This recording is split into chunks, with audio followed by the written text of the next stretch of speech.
તો આ તરફ સુરત જિલ્લાના કન્યાસી ગામમાં એક યુવકની હત્યા કરી દેવામાં આવી। 2500 રૂપિયાના મોબાઈલની લૂંટ માટે આ હત્યા કરી નાખવામાં આવી છે। મોબાઈલની લૂંટ કરી ચપ્પુના ઘા ઝીંકવામાં આવ્યા અને યુવકની હત્યા કરી દેવામાં આવી। 3 જેટલા લૂંટારુઓએ આ લૂંટને અંજામ આપ્યો અને ત્યારબાદ હત્યાને પણ અંજામ આપ્યો છે। હવે કીમ પોલીસે આ લૂંટ વિથ હત્યાનો ગુનો નોંધીને આ સમગ્ર મામલે વધુ તપાસ હાથ ધરી છે। આ છે યુવક જેની હત્યા કરવામાં આવી છે। માત્ર 2500 રૂપિયા જેટલા कीमतना मोबाइल माटे पहला लूंट करवामां आवी ने त्यारबाद हत्याने अंजाम आपवामां आव्यो छे। कीम पोलीसे आ समग्र मामले लूंट विथ हत्या लूंट विथ मर्डरनो गुनो नोंधी समग्र मामले વધુ तपास हाथ धरी छे।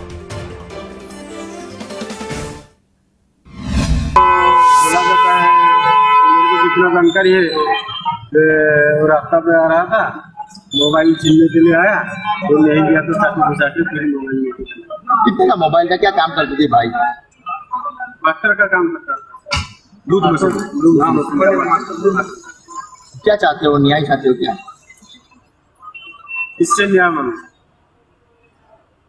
नहीं, किससे न्याय मांगू? कौन सा न्याय मांगू? मेरे को तो थोड़ा जानकारी। अभी तो देखो, जहाँ से मेरे को जानकारी है बाहर जो हुआ है उधर का जो सेठ है वो तो बहुत मदद किया।